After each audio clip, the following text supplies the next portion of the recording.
Iran ने Israel पर drone attack कर दिया है। ये बड़ी जानकारी मिल रही है। देर रात ईरान की ओर से लॉन्च किए गए कई ड्रोन को इजराइल रडार ने डिटेक्ट किया है।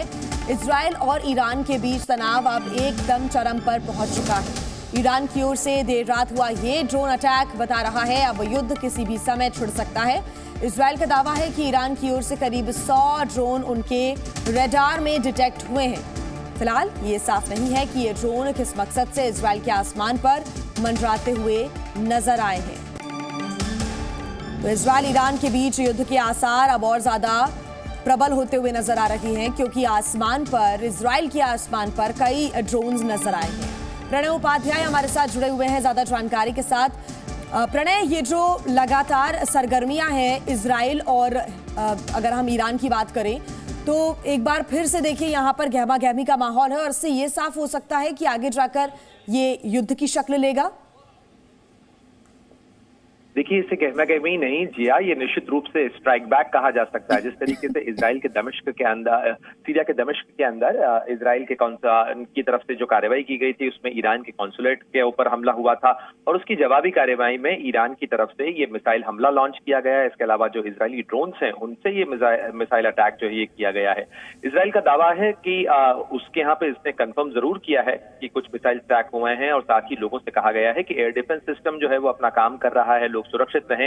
लेकिन ईरान का दावा है कि उसने नगेव का जो रेमन एयरबेस है उसके ऊपर वार किया है। इसके अलावा जो कई ऑक्युपाइड एरियाज हैं जिनको ऑक्युपाइड टेरिटरीज कहते हैं, वेस्ट बैंक का इलाका है, ईरान की तरफ से कहा गया है कि उसके भी कई ठिकानों के ऊपर जो जहां पर इजरायली स्टेशन हैं वहां पर उसने वार किया है। अभी जमीनी स्थिति क्या है इस बारे में स्थिति कुछ भी स्पष्ट नहीं, क्योंकि दोनों तरफ से दावे किए जा रहे हैं।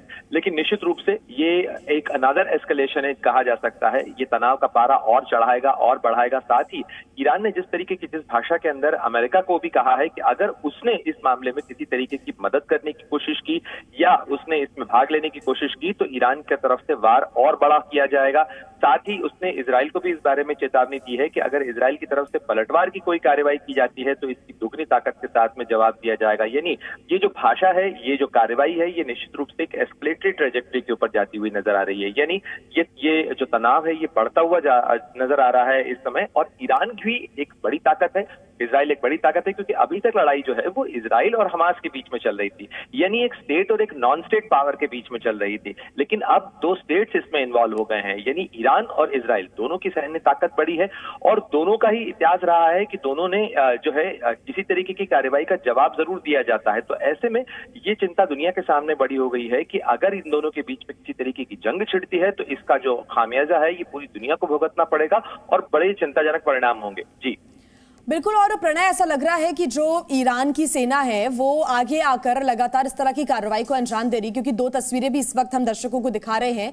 एक तस्वीर जहां पर 100 ड्रोन नजर आए हैं आसमान में, डिटेक्ट किए गए इजराइल की तरफ से। दूसरी तरफ इजरायली जहाज पर भी, एक अरबपति का जहाज जिस पर कब्जा कर लिया गया ईरान की तरफ से, ऐसा आरोप इजराइल ने लगाया।